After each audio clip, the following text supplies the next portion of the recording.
Dieu est mon Père céleste. Il m'a donné l'esprit de son Fils, car je peux compter sur lui pour tous mes besoins, tous mes fardeaux, tous mes problèmes. Jean 16, 24 dit, « Jusqu'à présent, vous n'avez rien demandé en mon nom. Demandez, vous recevrez, afin que votre joie soit parfaite. » Demandez-lui. Il n'y a pas besoin de mendier ni d'emprunter. Ne devez rien à personne, si ce n'est de vous aimer les uns les autres. Car celui qui aime les autres a accompli la loi. Romains 13, 8.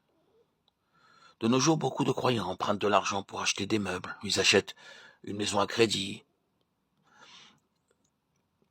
une radio, un tapis, un habit de noces, un piano, tout à crédit, tout avec de l'argent emprunté.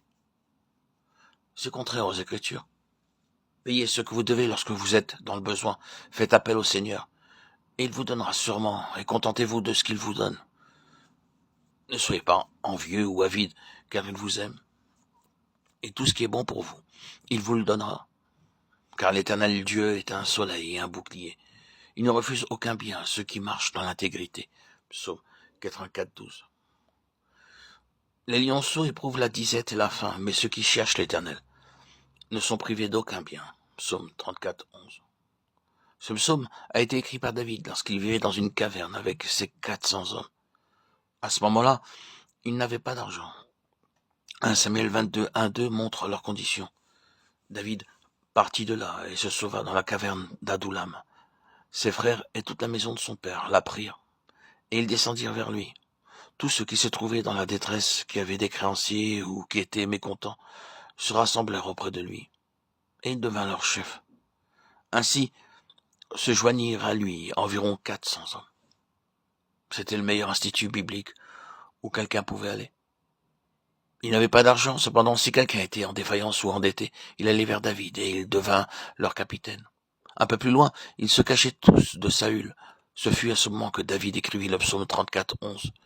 Les lionceaux éprouvent la disette et la faim, mais ceux qui cherchent l'Éternel ne sont privés d'aucun bien. Je peux imaginer ces hommes voyant les lions rugissant dans la vallée, parce qu'ils n'avaient pas de nourriture suffisante. Mais pour David et ses hommes, la nourriture suffisante était fournie par le Seigneur. Ces événements les maintenaient dans la caverne, ou qu'ils ne pouvaient pas faire le marché par manque d'argent. Dieu continue à fournir de la nourriture jour après jour à ces 400 hommes de la caverne, afin que David puisse dire « Les lions souffrent de la faim.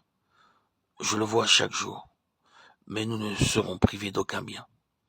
Comptez sur Dieu, et il pourvoira sûrement à vos besoins. » Le Saint-Esprit est appelé l'Esprit du Fils, et nous sommes les enfants de Dieu. Nous lui appartenons, et il doit subvenir à nos besoins.